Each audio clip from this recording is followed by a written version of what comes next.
देशाचे लोकनेते आदरणीय खासदार शरदचंद्रजी पवार साहेब यांच्या वाढदिवसाचं निमित्त साधून आम्ही शरदचंद्रजी पवार विचार मंचाच्या वतीनं इंदापूर तालुका स्तरीय निबंध स्पर्धा आणि चित्रकला स्पर्धा याचं आयोजन आम्ही केलेलं आहे। आपल्याला माहिती आहे की पवार साहेबांचं नेतृत्व फार मोठं आहे, परंतु अलीकडच्या पिढीला पवार साहेबांच्या बद्दल जास्त काही माहिती नाही, अशा प्रकारची परिस्थिती आहे।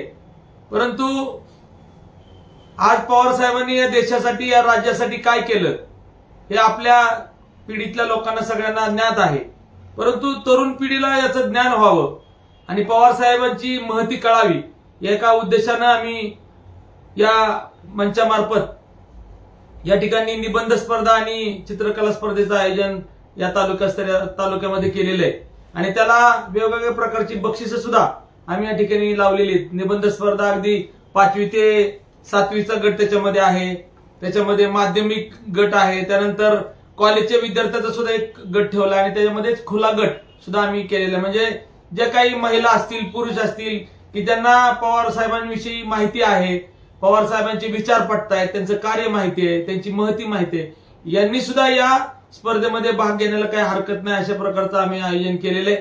त्याच पद्धतीनं चित्रकला स्पर्धा सुद्धा आम्ही शालेय विद्यार्थ्यांसाठी ठेवलेल्या आहेत।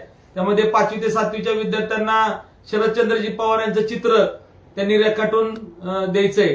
त्याचप्रमाणे माध्यमिक गट असं ते सुद्धा शरदचंद्र पवार यांच्या जीवनातील प्रसंगाचे योग्य त्या शीर्षकाचं चित्र द्यायचं। म्हणजे पवार साहेब समजा सैनिकी ड्रेसमध्ये जेव्हा संरक्षण मंत्री होते त्यावेळेला त्यांच्या सैनिकी पोशाखामध्ये पवार साहेब काहींनी पाहिले असतील किंवा शेतकऱ्यांच्या बांधावर काहींनी पवार साहेब पाहिले असतील, भूकंपाच्या वेळेला किल्लारीच्या सुद्धा पवार साहेबांचं कार्य लोकांनी पाहिलं असेल। अशा अनेक प्रसंगाचं चित्र त्या मुलांनी काढून ते रेखाटून आपल्या रंगवून ते आमच्याकडे सादर करायचंय। याच्यासाठी आम्ही बक्षीस सुद्धा या ठिकाणी जाहीर केलेली आहेत आणि त्याचप्रमाणे या निबंध आणि चित्रकला स्पर्धेसाठी या विचार मंचाच्या वतीनं आम्ही कागद, चित्रकलेचा आणि निबंध स्पर्धेचा सुद्धा कागद आम्ही पुरवणार आहोत।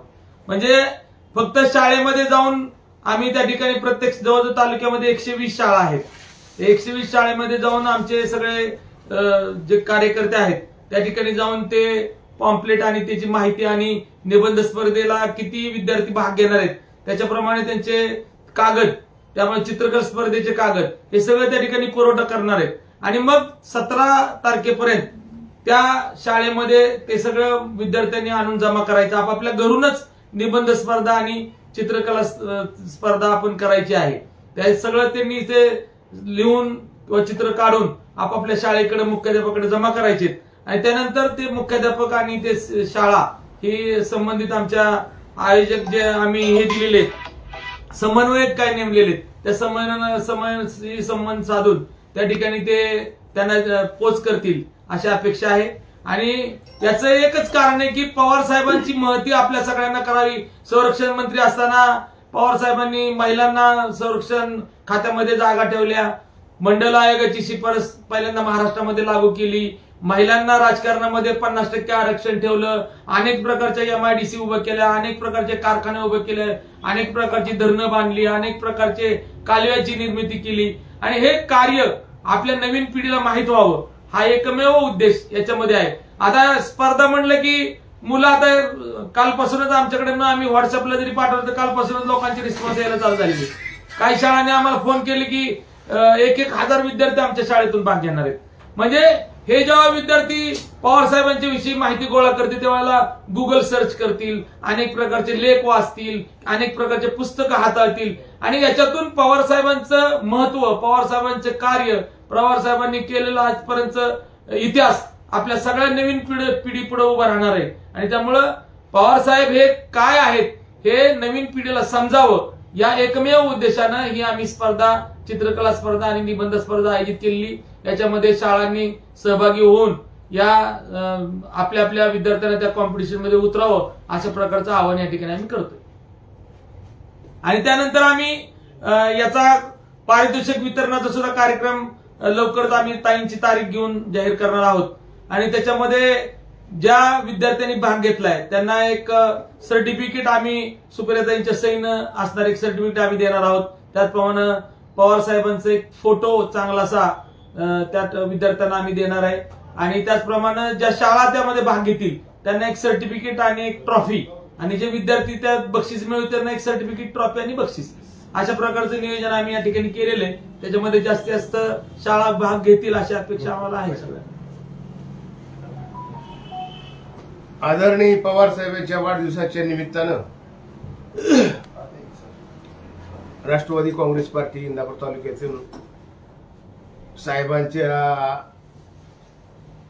पाठीमागच्या जीवनावर निबंध स्पर्धा असेल, चित्रकला स्पर्धा असेल, याचं आयोजन केलं आहे. ते 5वी ते 7वी साठी मुलांसाठी एक वेगळा गट केला आहे.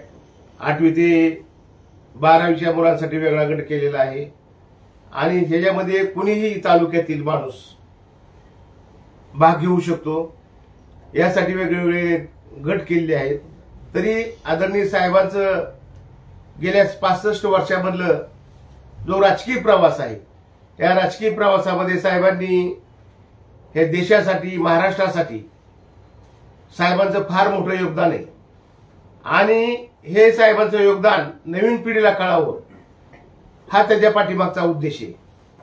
तर ह्या स्पर्धेमध्ये इंदापूर तालुक्यातील सर्व शाळांनी आणि ज्यांची इच्छा असेल असे शाळा सोडून सुद्धा बाहेर पडलेले लोक ही याच्या खुल्या स्पर्धेमध्ये भाग घेऊ शकतात. आणि आताच अमोल शेट्टी सांगितल्याप्रमाणे सर्व मुलांना या स्पर्धेमध्ये जे विजेते होतील त्यांना पारितोषिक द्यायचं हेही ठरवलेलं आहे. तरी मी इंदापूर तालुक्यातील सर्व मुलांना आणि पालकांना विनंती करतो की या निमित्तानं गेल्या 65 वर्षाचं जे साहेबांचं कार्य, ते आता जे 18 ते 25च्या दरम्यान जी पिढी आहे त्या पिढीला इतकंही माहीत नाही. तरी या निमित्तानं साहेबांचं कार्य या तरुण पोरांना माहीत होईल आणि या बाबतीमध्ये सर्व तालुक्यातील लोकांनी भाग घेऊन हा कार्यक्रम यशस्वी करावा, एवढीच मी या निमित्तानं विनंती करतो.